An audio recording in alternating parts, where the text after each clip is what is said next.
emergency meeting ginpatawag ni Mayor Jerry Trias para mahandaan ng oil spill.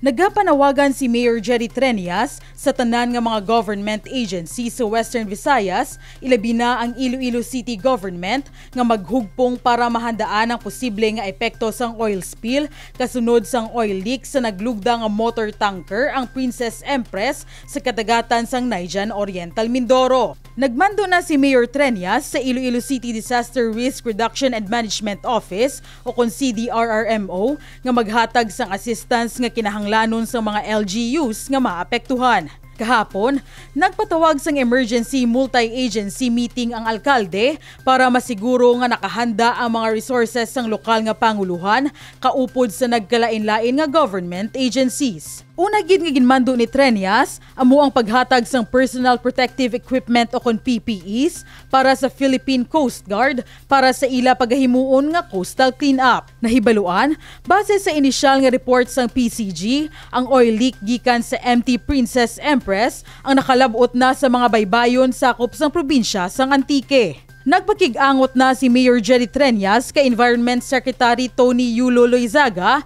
para mapahibalo ang kahandaan sang syudad nga magbulig kag maghatag sang assistance kasunod sang oil spill. Nagapanawagan man ang alkalde sa mga leader sang rehiyon sa East, lakip na sa national government nga mag-isa para sa proteksyon sang palibot. Sa meeting nga ginpatawag kahapon, naistoryahan man ang epekto sang oil spill sa mga isda, mangrove kag sea biodiversity, kaupod ang mga eksperto gikan sa University of the Philippines, Visayas. Gani, kinahanglan nga mangin alerto gid para hindi maglapta ang halit sang oil spill. Nahibaluan, nagapanugod pa lang sa pagbangon ang kalabanan sa mga beach destinations sa Region 6 bangod sang duha ka tuig nga restriction bangod sang COVID-19 pandemic. Gani, nagapati si Trias nga importante ang masunod nga tikang nga himuon sa mga LGUs para mahandaan ng oil spill. 2006 sang lubos nga naapektuhan ng isla sang Guimaras, bangod naman sang paglugdang sang MV Solar 1 nga nagtuga sang dako nga kahalitan sa kadagatan sang Guimaras. Carmela May Rodrigo para sa Level Up Patrol.